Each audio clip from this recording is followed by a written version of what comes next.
get tired of your just boring day-to-day life? I do. I should say I did. Then I decided to do something about it. You see, conventional wisdom says you live your life, you grow up, your parents die, and they leave an inheritance for you. That wasn't working for me. I wanted to enjoy that inheritance now, so I decided to do something about it. So one day, I walked straight up to my dad, looked him square in the eye, and I said, "Dad, I want what's coming to me right now." That's what my youngest son said to me. At that moment, all I could think of was, I'd like to give what's coming to him right now. But he's my son, and I love him. And as much as it put an ache in my heart, I gave him the money, and I told him that he could go search for a life on his own. Not long after that, he packed his bags, and the next thing I knew, I was out of there. I had a whole world to see, right? So the first thing I did was, he got lost. My son, I love him, but he's no Magellan. I heard he had to ask for directions at least 4 times before he even made it out of our hometown. that's not true, okay? Well, it was 3 times, and one of them doesn't count, okay? Because this guy that was giving directions, I didn't even understand the things he was saying, and besides that, the only reason I'm not good with directions is somebody never took time to teach me. Don't go there. It doesn't matter, okay? The important thing was, I was out of there. And I was living the life. I had more friends than I knew what to do with. I was eating like a king. I had the finest clothes. And the ladies. What can I say about the ladies? How about we not say anything about the ladies? Fine, forget them. Still, the friends, the food, the clothes, it was great. Until my son's money ran out around the same time the country hit a recession. It was bad. Really bad. I'd squandered everything my dad had given me, and there wasn't any work to be found.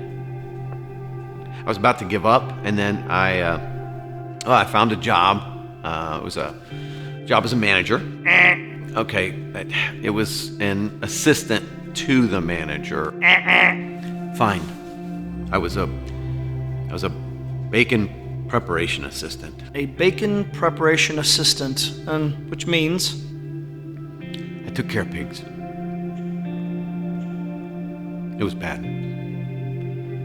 It was really bad. I mean, I had a job, but I wasn't really making any money. I didn't have anywhere to live, anything to eat. I was hungry. There were some days that I was so hungry I gladly would have eaten the slop that I was feeding those pigs.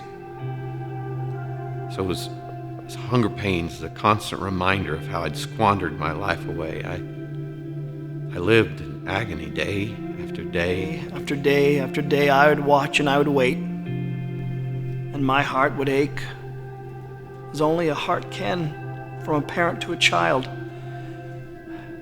But hear me on this. I never once gave up on him. I never once gave up on my child. I believed that he would return. I knew that he would come back one day. One day it hit me.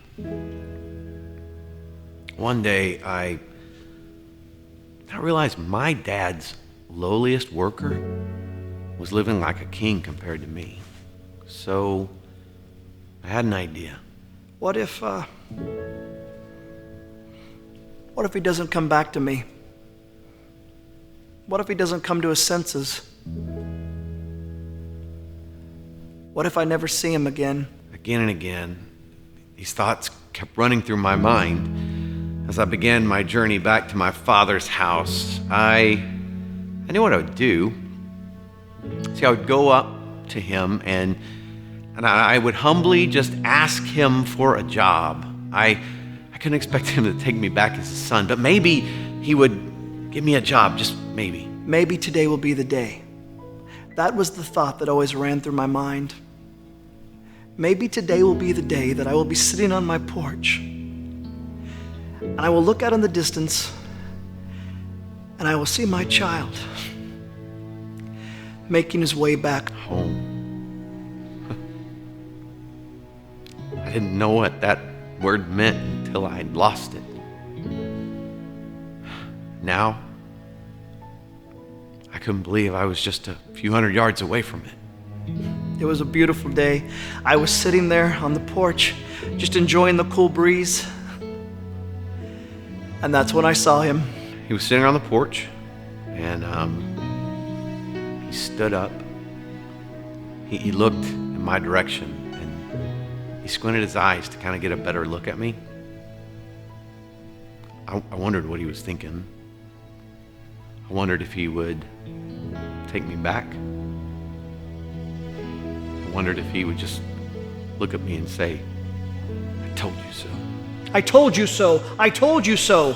Some of you would never believe me, but I knew that he would come back home. I just knew it. I knew this was a bad idea. I knew he was going to be angry with me. What was I thinking? Every step closer I got to the house, the more I knew I'd done the wrong thing. And so I stopped. He just stood there. I couldn't move. I couldn't just stand there, so He jumped. My dad jumped off the porch. And then he started to run. I'd never seen him run so fast. He was like this kid who was excited about something, and then I realized he was excited about me. So you know what I did? You know what I did next? I ran. I ran. My heart was pounding so fast, I just had to get to him. He was running at me with his arms stretched out as if to say, "Welcome home." Welcome home! Welcome home! He was so far off, I just had to get to him, so I just kept running as fast as I could. All I wanted to do was just scoop him up in my arms like when he was a little boy, just to let him know that everything was going to be okay. And as I got closer to him, I could see tears in his eyes. My dad was crying. Tears of joy. And you know what my boy did next? He jumped. I couldn't help it. I jumped right into my dad's arms, and you know what he did? Well, I fell backwards. He's a big boy. And then he held me. He held me like only a father could. I just kept saying to him over and over again, "I'm sorry. I'm sorry. I'm so sorry.